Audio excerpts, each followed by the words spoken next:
তোমার এই অবস্থা কেন? কি হয়েছে? তোকে বারবার বারণ করেছিলাম বাবুই, তুই আমার কথা শুনিস নি। তুই বুঝতে পারছিস না আমার কেন এরকম অবস্থা, কার জন্য এরকম অবস্থা। কার জন্য? তুমি কার কথা বলছো? কে আমার? তোর ওই ডাইনি বউ আর তার বৌদি উর্মি। জানিস জানিস আজকে উর্মি না আমার মুখের উপরে গরম মিস্ত্রির ছাকা দিতে গিয়েছিল। উর্মি তোমাকে স্ত্রীর ছাকা দিতে যাবে কেন? আমি রান্নাঘরে কাজ করছিলাম, তোর বউকে বললাম জামা কাপড়গুলো একটু ইস্ত্রি করে দিতে। তারপর কি করে জানি ওর গায়ে একটু ছাকা লেগে গেছে, কি চিৎকার। এর মাঝে উর্মি চলে এলো, এসে বললো আমি নাকি নন্দিনী গায়ে ছাকা দিচ্ছিলাম। তারপরে গরম ইস্ত্রি দিয়ে আমার মুখে ছাকা দিতে যাচ্ছিল জানিস। না না, উর্মি এই কাজটা করেছে? মা কি বলছো তুমি? তা নয় তো কি, আমি কি মিথ্যে কথা বলছি? তুই না বাবুই বিয়ে হয়ে যাওয়ার পর কেমন যেন বদলে গেছিস, আমার কথা বিশ্বাস করিস না। দেখ না দেখ, কোথায় কোথায় নন্দিনী, কোথায় হ্যাঁ উর্মি কোথায়? তুই আসার আগেই পালিয়ে গেছে। ঠিক আছে তাই হোক হোক, আমি নিজে মুখে চাকা দিয়ে পড়ে মা মা শান্ত হও, শান্ত হও মা। শান্তিতে থাকবি তুই, যা। শান্ত হও, শান্ত হও।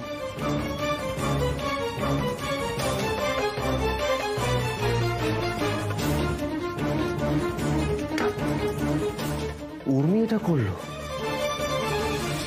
এবার নিশ্চয়ই তোমরা বুঝতে পারছো সিচুয়েশন কিরকম ছিল।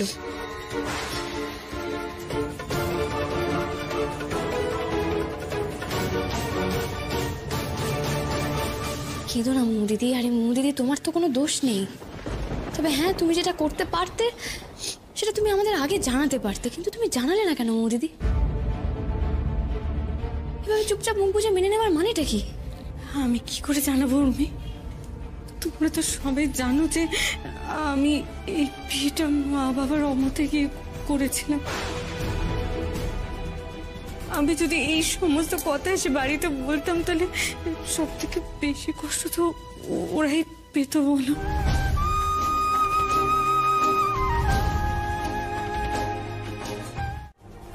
এবং তার উপরে মানসিক এবং শারীরিক নিগ্রহ করেছেন। এই জন্য ওনার বিরুদ্ধে 498 এ ধারায় কেস রুজু হয়েছে। আমরা ওনাকে গ্রেপ্তারও করেছি। এখন আমাদের নন্দিনী সেনের স্টেটমেন্ট নিতে হবে। কিন্তু অফিসার, আমাদের বাড়ি থেকে তো কেউ কোনো অভিযোগ করেনি, তাহলে কে অভিযোগ করলো? উনি ভেতরেই আছেন। হালদার বাবু, ওনাকে আবার ডাকুন তো।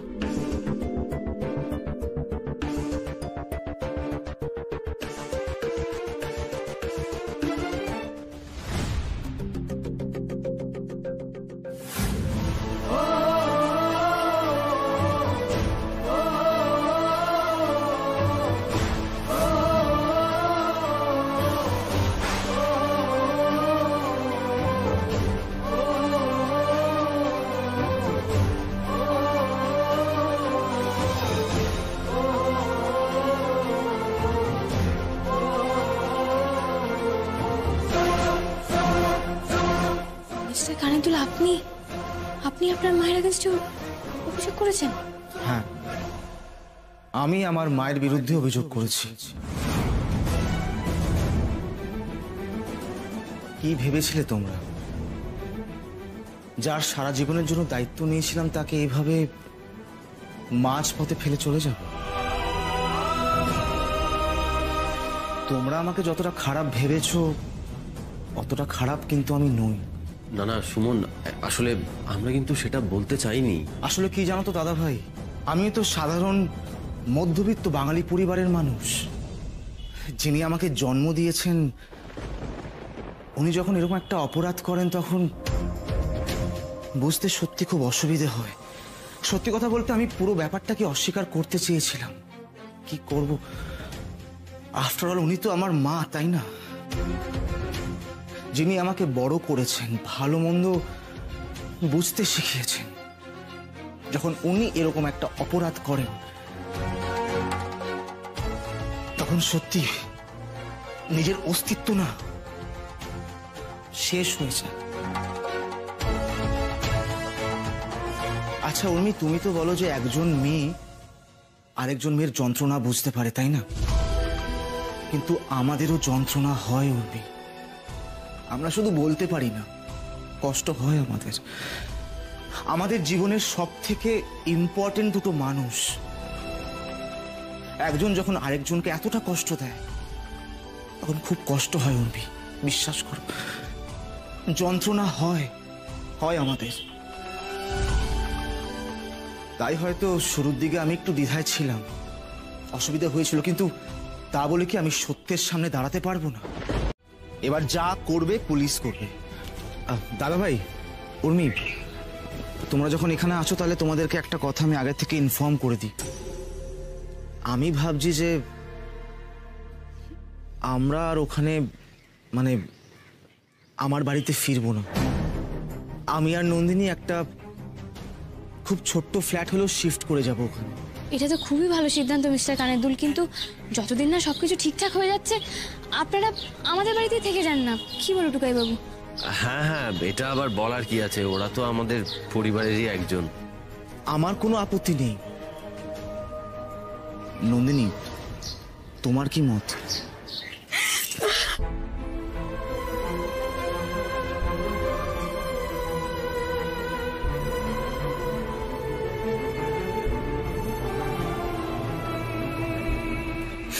নন্দিনী, তুমি আমাকে আগে বলনি কেন এই কথা? তাহলে তো সমস্যার সমাধানটাই থানাতে এভাবে হতো না। আমি অনেক আগেই সমস্যার সমাধান করে ফেলতে পারতাম। আমার উপর তোমার এতটুকু ভরসা নেই? জানো তো মৌদিদি, ছোট ঠাম্মি তো একটা কথা বলো যে অন্যায় না হচ্ছে আগাছার মতো, তুমি যত বাড়তে দেবে সেটা তোমার মাথায় চড়ে বসবে। তোমার কিন্তু অনেকদিন আগেই প্রতিবাদ করা উচিত ছিল। ভবিষ্যতে না আর এরকম ভুল কখনো করো না। আমি তো নিজের চোখেই দেখলাম কিভাবে অন্যায়কে প্রশ্রয় দিলে দিনের পর দিন সেটা মাথায় চড়ে বসে।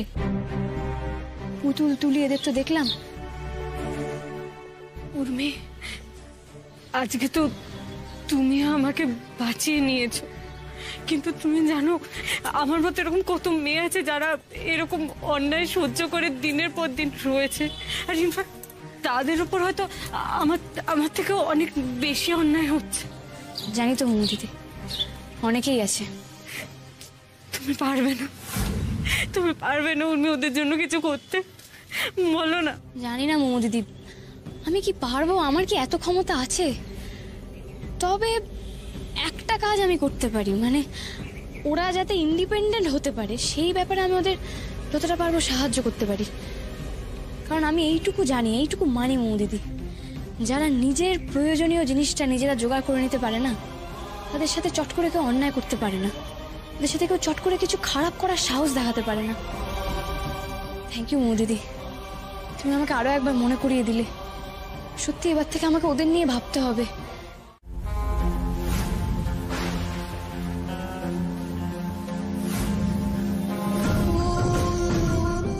মামুনি, এ কি তোমরা এখানে? হ্যালো। তোমরা এভাবে এখানে পাবলিক প্লেসে ঘুরে বেড়াচ্ছ, তোমাদের লজ্জা করে না? আগে হেসে নি, দাঁড়াও। কি অদ্ভুত কথা, তাই না? বেটা, মানে তুমি না একদমই আপডেটেড নও। মানে আমাদের বাড়ির ওই কুক বৃষ্টির মতো, কিচ্ছু জানো না। মানে তুমি তখন থেকে বোকার মতো মানে করে যাচ্ছ। তুমি সত্যি কিছু জানো না? তোমাদের কাছ থেকে নতুন করে কি বা জানার আছে বলো?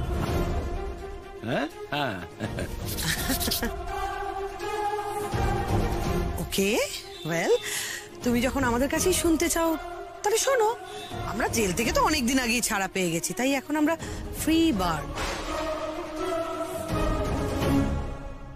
আমরা যা খুশি তাই করতে পারি। গট মাই পয়েন্ট বেটা? খবরদার আমাকে বেটা বেটা বলে ডাকবে না মামুনি, একদম ডাকবে না। আর তুমি একবার আইনের চোখে ফাঁকি দিয়েছো বলে তুমি কি ভেবেছো তোমরা বারবার আইনের চোখে ফাঁকি দেবে? আমি থাকতে তো সেটা হতে দেবো না। আর আমাকে নিয়ে না তোমাকে চিন্তা করতে হবে না। আমার পরিবারের দিকে তুমি একদম চোখ তুলেও তাকাবে না। আমি কিন্তু এখন আমার পরিবারের ঢাল হয়ে দাঁড়াচ্ছি। ওকে, তুমি ঢাল হয়ে যখন দাঁড়াবে দাঁড়াও না, বেশ, নো প্রবলেম। বাট তোমাকে প্রোটেক্ট করার জন্য কে ঢাল হয়ে দাঁড়াবে? তোমাকে তো ভাবতে হবে না। যতদিন আমার সাথে আমার বাহন দেওয়ার টুকাই বাবু আছে, তোমাকে আমার কথা ভাবতে হবে না, আর আমার কিছু হবেও না। টুকাই বাবু? আরে তোমার টুকাই বাবুকে নিয়ে আমরা না হয় পরে চিন্তা করব। আগে একবার বাহনদেবকে দেখে নাও। বাহনদেবকে দেখে নাও মানে? কেন?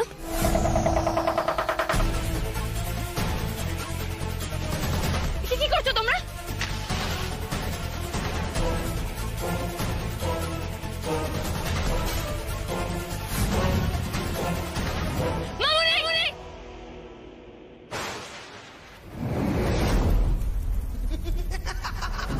করবো না, কত রিল্যাক্স লাগছে বলো। আজ কতদিনের স্বাদ পূর্ণ হলো।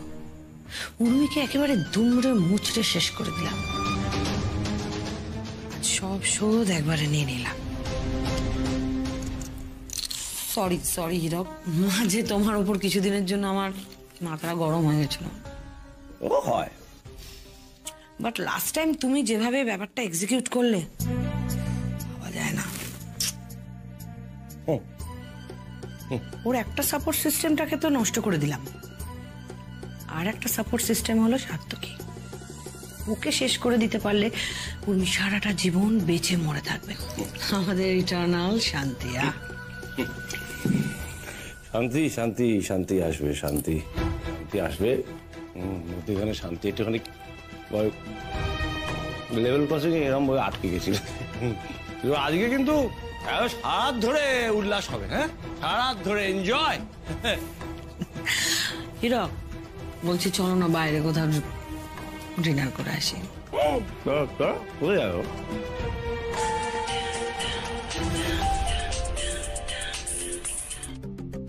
হ্যালো, ও আপনারা কলকাতায় চলে এসেছেন? না না, বাড়িতে আসতে হবে না, আমরাই যাব হোটেলে আপনাদের সাথে দেখা করতে। ঠিক আছে। আরে জেঠু, উর্মির গ্র্যান্ডপা। ও বাবা, তাহলে তো গৌরী সেন এসে হাজির হয়ে যাচ্ছেন। ঠিক আছে, আরো অনেকগুলো টাকা জোগাড় করতে হবে। বিকিটা যা এঁকে বসেছে না, ও মানে ফান্ডে হাত দেওয়া যায় না কোম্পানি, খুব বাজে কেস।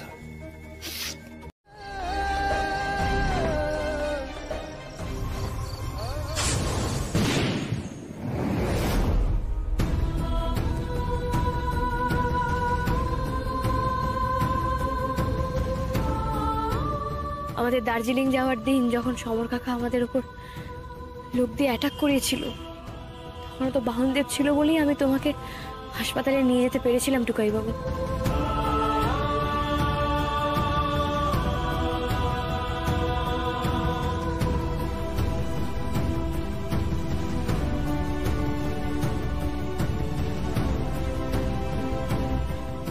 এত ঘটনা আছে, কিছুতেই শেষ হবে না জানো তো। আমাদের জীবনের সবকিছুর সঙ্গে কিরকম কিরকম জড়িয়ে গেছে এই বাহনদেব। ঠিক বিমলের সঙ্গে জগদ্দল যেরকম, আমার সঙ্গে এই বাহনদেবের বন্ধুত্বটাও সেরকমই।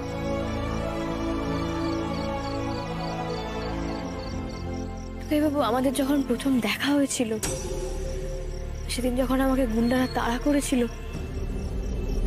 বাহনদেবী তো ছিল যে আমায় বাঁচাতে তোমাকে সাহায্য করেছিল। বাহনদেবে করেই তো তুমি গুন্ডাদেরকে জব্দ করেছিলে, মনে আছে?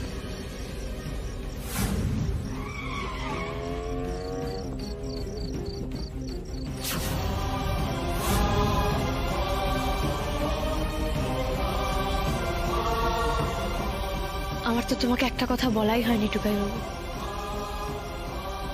তুমি জানো, আমার ছোট থেকেই না খুব ইয়েলো ট্যাক্সির উপর ফ্যাসিনেশন ছিল।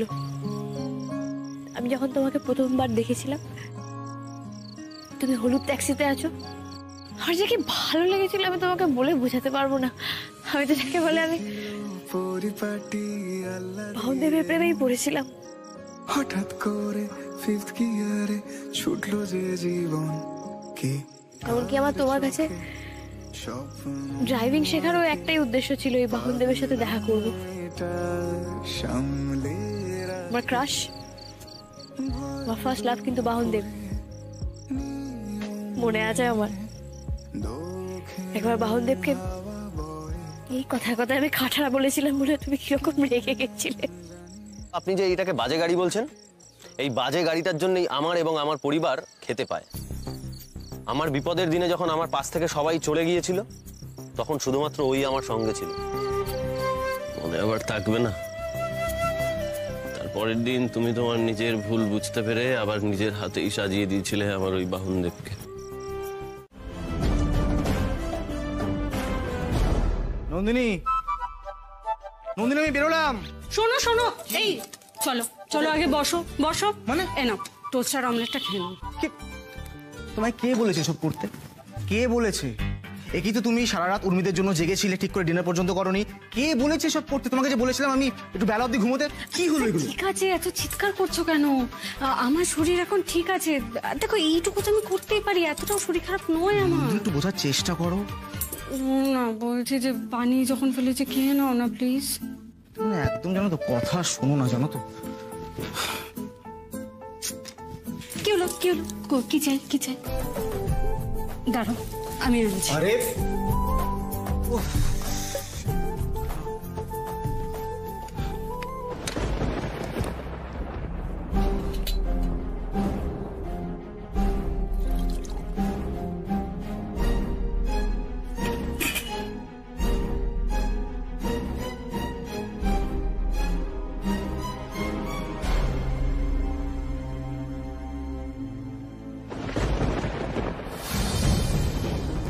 নন্দিনী, নন্দিনী,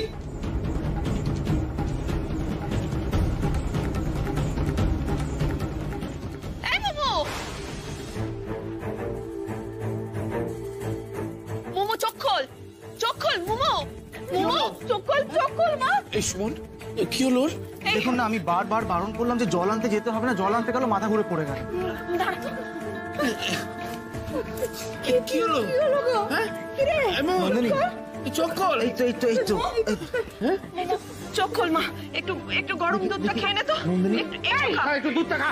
তুই এখন এত বড় হয়ে যাচ্ছিস যে আমাদের কথা শুনবি না, বাবা গুলো দেয়। খা খা, দুধটুকু খা। যে মা আমি খাবো না।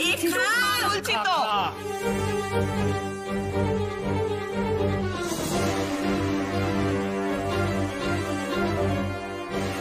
নন্দিনী, এখন ঠিক আছে তুমি? দেখেছিলে বারবার বলেছিলাম যেও না, এত স্ট্রেস কেন নিচ্ছ? দেখলে তো মাথা ঘুরে পড়ে গেলে।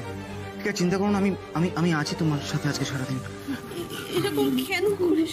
মানে তুমি অফিস যাবে না কেন? প্লিজ প্লিজ সুমন, তুমি অফিস যাও।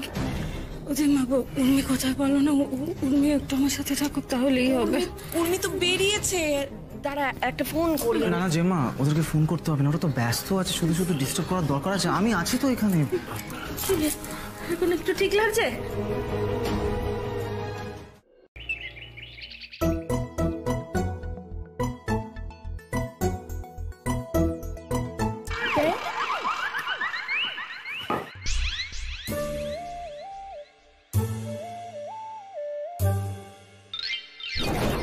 আরে এই উর্মি, কি করছো তুমি? টুকাই বাবু, আমার পুরো বিষয়টা ভীষণ গন্ডগোলে লাগছে, বিশ্বাস করো। দেখো, কেউ তোমাকে লোন দিতে চাইছে না, অথচ এরা তোমাকে আদর করে ডেকে একবারে লোন দিচ্ছে। কেন বলো তো? আমি না নিজেকে কনভিন্স করতে পারছি না। আরে বাবা, তুমি তো কালকেই বললে যে যা হবে আমাদের সঙ্গে ভালো কিছুই হবে। তো ঠিক আছে, আমরা একবার গিয়েই দেখি না? তুমি দেখোনি? তুমি দেখোনি টিভিতে এরকম কত স্ক্যাম হয়? আমার কি মনে হচ্ছে বলো তো, ওখানকার যে অল ইন অল না, তাকে পুরো মোগ্যাম্বর মতো দেখতে হবে, বলবে খুশুয়া দিয়ে আমাদের বিপদে ঠেলে দেবে। হ্যাঁ, তবে এখন আমাদের যা কপাল সেটা হতেও পারে। তবে জানো, আমি না একটা কথা ভাবছি, মানে আমাদের সঙ্গে কেউ কেন এরকম করবে? আমাদের কি আছে? সত্যি তো, কি আছে বলো তো? আমাদের কি এমন আছে যেটা আমরা জানি না? একটা ব্যাগ নিয়ে যাব। ব্যাগ নিয়ে যাবে? বড় ব্যাগ। কেন? দেখো, যে টাকাটা ওরা দেবে সেটা নিশ্চয়ই ক্যাশে দেবে, তো আমাদের তো লুকিয়ে লুকিয়ে আনতে হবে। তো ব্যাগটা নিয়ে যাই, ছদ্মবেশে যাব, তারপর সোজা থানায় যাব। থানায় কেন যাবে? আরে তুমি থানায় গিয়ে কি বলবে? তোমাকে কেউ লোন দিতে চাইছে, এটা কি ক্রাইম নাকি?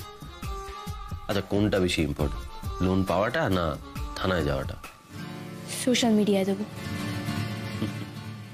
তোমার এই লোনের ফোনে পুরো মাথাটাই গেছে। আমার মাথা যায়নি, আমার মাথা ঠিকই আছে। সাবধানেরও তো মার নেই বলো।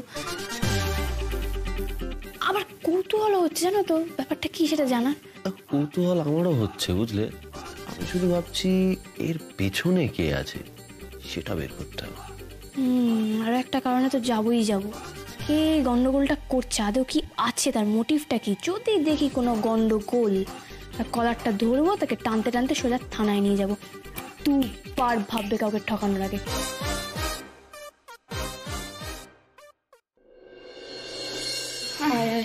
এখানটায় বস, আস্তে আস্তে আস্তে বস বস।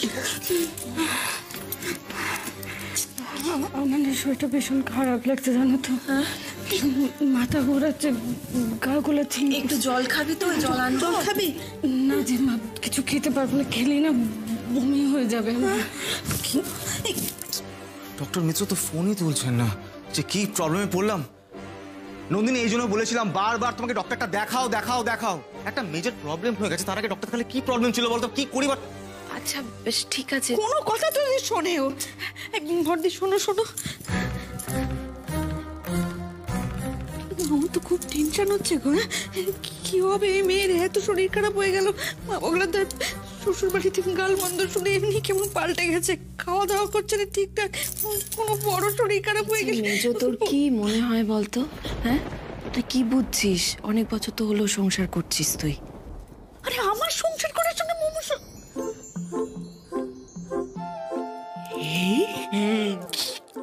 ঠাকুরকে ডাক, সবকিছু যেন ভালোই ভালোই হয়ে যায়।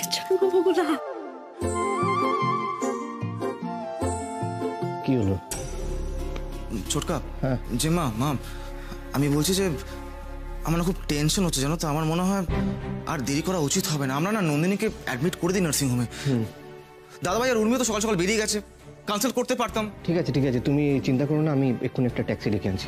আমি যাচ্ছি তোমার সাথে। না না, সবাইকে যেতে হবে না, তুমি বরং একটা কাজ করো, তুমি ওই নার্সিংহোমে একটা ফোন করে রাখো, যাতে আমরা গেলেই অ্যাডমিট করে নেয়। ঠিক আছে ঠিক আছে, আমি আসছি এক্ষুনি। হ্যাঁ, তাড়াতাড়ি তাড়াতাড়ি যাও ছোটন।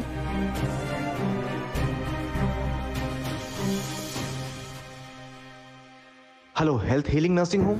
হ্যাঁ বলছি, আমার একটা অ্যাপয়েন্টমেন্ট ছিল ডক্টর মিত্রের সাথে। হ্যাঁ হ্যাঁ হ্যাঁ, একদম ঠিক। বলছি যে আমি তাহলে কি আমার ওয়াইফকে নিয়ে চলে আসবো? নিয়ে চলে আসবো। Thank you so much, thank you. মিটুকাই থাকলে না খুব খুব ভরসা পেতাম জানো তো। সব ঠিক হয়ে যাবে, চিন্তা করিস না। বাবাগুলো তা যেন তাই হয়, সব যেন ঠিক হয়ে যায়।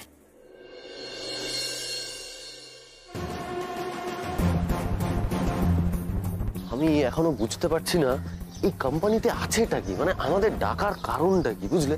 ইন্টেনশনটা কি আমি এখনো বুঝতে পারছি না। দেখো টুকাই বাবু, আমাকে তো চেনে না, যদি কোনো রকম কোনো গন্ডগোল করেছে তো আমি কিন্তু পুরো উর্মি স্টাইলে খেল দেখে দেবো বলে রাখলাম। তারপর কিন্তু আর ভবিষ্যতে কিছু করার সাহসও পাবে না। ঠিক আছে,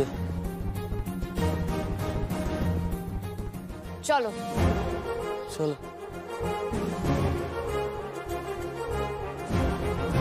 মানে আপনি জানলেন কি করে যে আমাদের বিজনেস প্ল্যানটাও ভালো হবে?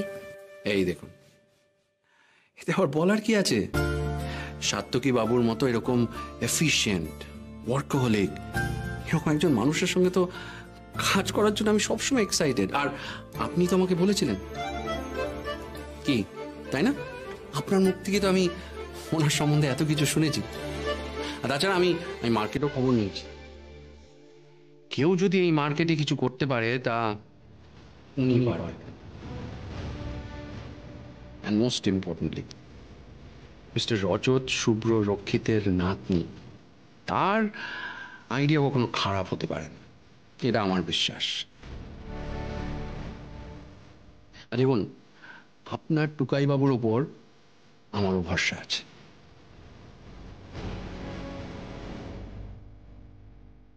দেখুন, আপনি আমাদের বন্ধু, এভাবে কিছু না নিয়ে আপনি লোন দিয়ে দেবেন, সেটা আমাদের খুব খারাপ লাগবে। মানে টাকাটা যদি জলে যায় তাহলে আমরাও কষ্ট পাবো।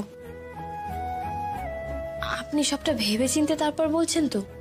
হ্যাঁ, মানে আমি বলছিলাম, দেখুন মানে আপনি আমাদের লোন দিতে চাইছেন, ঠিক আছে, মানে সেটা নিয়ে আমাদের কোনো সমস্যা নেই। কিন্তু আমরা যদি ঠিক সময় মতো মানে রিপে না করতে পারি, তখন তো আপনি বিপদে পড়বেন।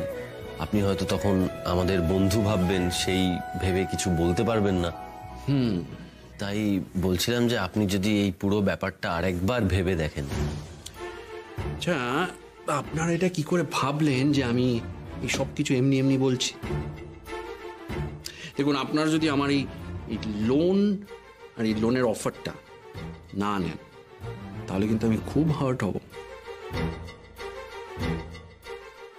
আর ওই যে আপনি ভুলে গেলেন, এটা হলো আমাদের ভাটিয়া কমিউনিটির। থাক থাক থাক, প্লিজ প্লিজ, আর এই সমস্ত নয়। হ্যাঁ মানে আপনাদের ওই ভাটিয়া টার্ম বুঝতে বুঝতে, যাই হোক প্লিজ, অনেক হয়েছে, আর না। বেশ, তাহলে এবার বলে ফেলুন আপনার প্ল্যানটা কি, বলে ফেলুন। প্ল্যানটা আমার নয়, প্ল্যানটা টুকাই বাবু। আর টুকাই বাবুর স্বপ্ন আর আমার স্বপ্ন তো এখন এক হয়ে গেছে। ভেরি গুড, তাহলে এবার শুনি আপনাদের স্বপ্নটা কি।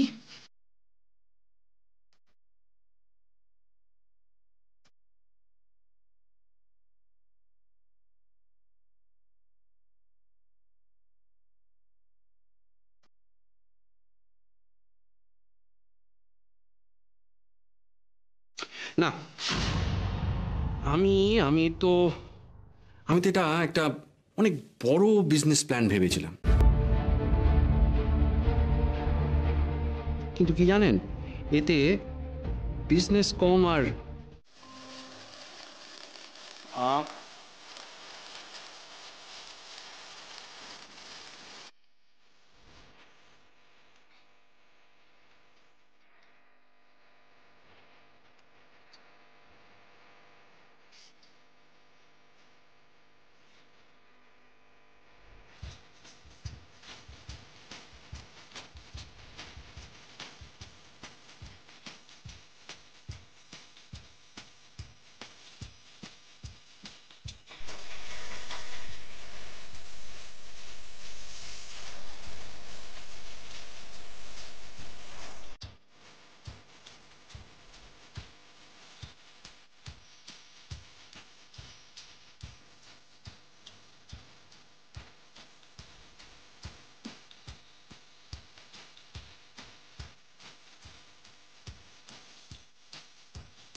না দেখো, এটা তো হওয়ারই ছিল।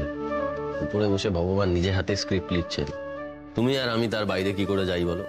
দেখো, একটা এত ভালো অনেস্ট ইনিশিয়েটিভ, সেটা কেউ হেল্প না করে পারে? টুকাই বাবু, দুদিন আগে যখন মামুনি বাহনদেবকে চালিয়ে দিল না, তখনও মনে হচ্ছিল যে সব বোধহয় শেষ হয়ে গেল।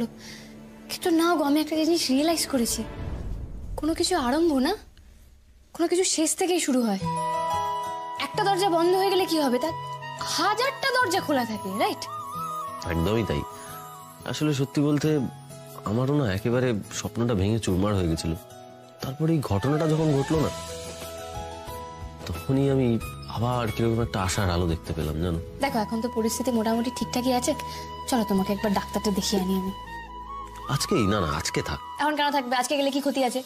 না দেখো, কেনর কোনো পার্টিকুলার কারণ নেই, মানে আমি বলছি সময় তো আছে, পরে কখনো যাব। না, পরে যাব না, আমরা আজকেই যাব। বেশ, ঠিক আছে, কিন্তু যাওয়ার আগে একটা ইম্পর্টেন্ট কাজ আছে, সেটা করে যাব। আবার কি কাজ? বাহনদেবের সাথে দেখা করব না? তার মানে উনি এখন দিল্লিতে আছেন কনফারেন্সে? সে নিয়ে আপনি বিন্দুমাত্র চিন্তা করবেন না। দেখুন, প্রত্যেকদিন স্যারের সব পেশেন্টের রিপোর্ট নিয়ে একবার ওনার সঙ্গে আমার কনসালটেশন হয়। You are smoothly improving mister Sarkar. Last X report কিন্তু তাই বলছি। বলছি ডক্টর আঙ্কেল, আপনি ওই হাতুড়িটা দিয়ে একবার ওনাকে মেরে দেখবেন না? হ্যাঁ হ্যাঁ, দেখবো দেখবো। আমি নিতে পারি একবার? কেন, তুমি হাতুড়ি নিয়ে কি করবে? তোমাকে মারবো, মেরে দেখবো। কোনো দরকার নেই, শেষকালে আমার হাঁটুটাই যাক ভেঙে গুঁড়িয়ে। দরকার নেই।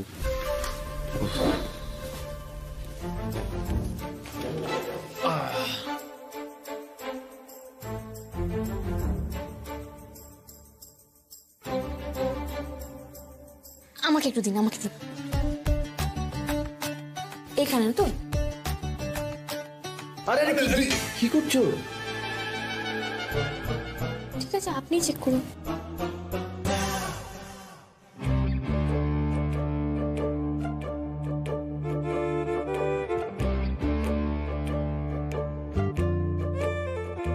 দারুণ প্রোগ্রেস। এখন থেকে না, এই মুহূর্তে থেকে আপনি কাজ ছাড়াই হাঁটবেন।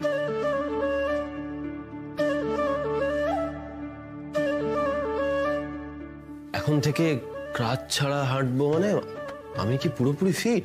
হ্যাঁ, উনি যখন বলছেন, উনি তো ডাক্তার মানুষ, উনি যখন বলছেন নিশ্চয়ই কিছু বুঝাই বলছেন টুকাই বাবু। উনি যখন বলছেন তারপরে তুমি হাঁটতে পারবে। এই আমি তোমার ক্রাশ নিয়ে নিলাম, তুমি ঠিক পারবে। চলো চলো চলো টুকাই বাবু, come on come on come on, fight fight fight, চলো লেটস মুভ অন, চলো চলো।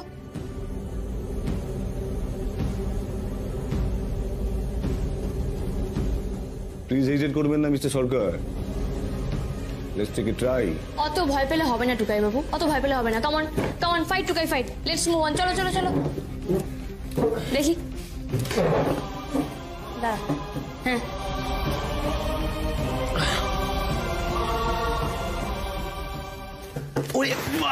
টুকাই বাবু।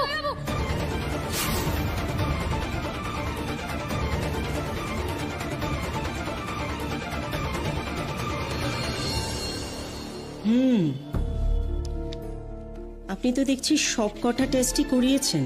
হ্যাঁ ডাক্তারবাবু, মা বগলা তো সব টেস্ট করে নিয়েছি, ওই জন্য একটু সারাদিন কেটে গেল আর কি। কিছু কিছু বোঝা যাচ্ছে ডাক্তারবাবু? আমার কিছুই বুঝতে পারছি না, খুব চিন্তায় আছি মা বগলার দয়। বোঝা যাচ্ছে, অনেক কিছুই বোঝা যাচ্ছে। বাই দ্য ওয়ে, আপনি পেশেন্টের কে হন?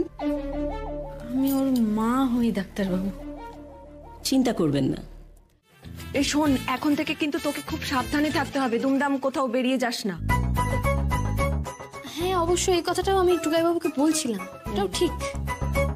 দেখো, সবকিছু মিটে না গেলে আমি কি আর... না মানে আমি ভাবছিলাম যে তুমি... তোদের আর কিচ্ছু ভাবতে হবে না, আমরা তাহলে বড়রা আছি কি জন্য। তুই এখন ওই সারাদিন ভালো ভালো খাবি আর পায়ের উপর পা তুলে বিশ্রাম।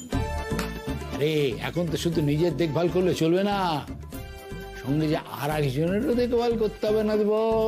ঠিক কথাটা তুমি একদম ঠিক বলছো ছোট দাদু, ঠিক বলেছে না বলো? কংগ্রাচুলেশনস, কংগ্রাচুলেশনস বেহনা, কংগ্রাচুলেশনস টুকাই বাবু, কংগ্রাচুলেশনস। দেখো, কনগ্রাচুলেশনস মানে আমি তো কিছুই করিনি, সবটা তো উর্মির জন্যই সম্ভব হয়েছে। আরে দেড় বাবা টুকাই বাবু, এরকম করলে খেলবো না কিন্তু। আরে বাবা, তোমার কন্ট্রিবিউশন ছাড়া কি সবকিছু ঘটা সম্ভব হতো?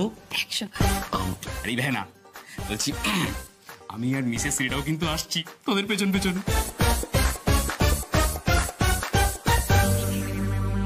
সে কি রে, বাড়ি শুদ্ধ সবাই একসাথে? আরে বাবা জানি জানি, সরকার বাড়িতে তো একেবারে চাঁদের হাট বসবে। কিন্তু দিদির মা, তুমি আমাকে একটা কথা বলো, সত্যি করে বলো, তুমি এত কিছু জানলে কি করে? আমি কি করে জানবো? আমি ধরে ফেলেছি মা বগলার দয়। আমি তো হাসপাতাল থেকে বেরোনোর সময় খবর পেয়ে গেলাম, তোমাদের দেখলাম, বুঝে গেলাম যে দুটো বাচ্চা আসছে সরকার বাড়িতে। দুটো বাচ্চা? দিদি, তোমার জমজ বেবি হবে, ডাক্তার সেটা বলে দিয়েছে? তবে একটা এলো, দুটো বাচ্চা, একটা মুমুর বাচ্চা, একটা তোমার বাচ্চা, ডবল বাচ্চা মা বগলার দয়। আমার বাচ্চা মানে? তোমার বাচ্চা না তো, আমার তো... ওফো মোমো দিদির মা, টোটাল কনফিউশন।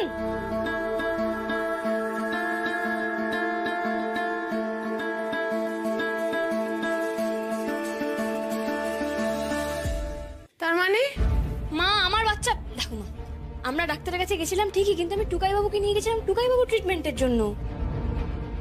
ডক্টর আঙ্কেল বললেন যে টুকাই বাবু এখন আগের থেকে অনেকটা ভালো আছে, ও পারবে সবকিছু করতে, হাঁটতে চলতে পারবে ও এখন নিজে নিজে। ব্যাস এটাই। এখানে বাচ্চার কথা কোত্থেকে এলো বলো তো? আর আমি এখন থোড়ি না এরকম কোনো দায়িত্ব নিতে পারবো। যা, সামনে মেলা কাজ, আমি তো রেডিও নেই। এ আবার কি কথা উর্মি? মা হয়ে কি সব কাজ করা যায় না? যা ডবল আনন্দ মাটি হয়ে গেল।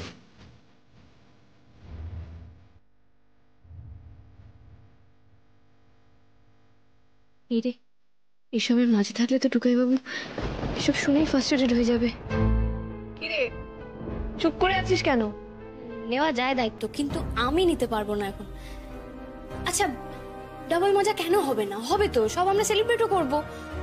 এক কাজ করি, ফ্রেশ হয়ে আসি, তারপর একসাথে প্ল্যান করবো, কেমন? টুকাই বাবু চলো চলো চলো চলো।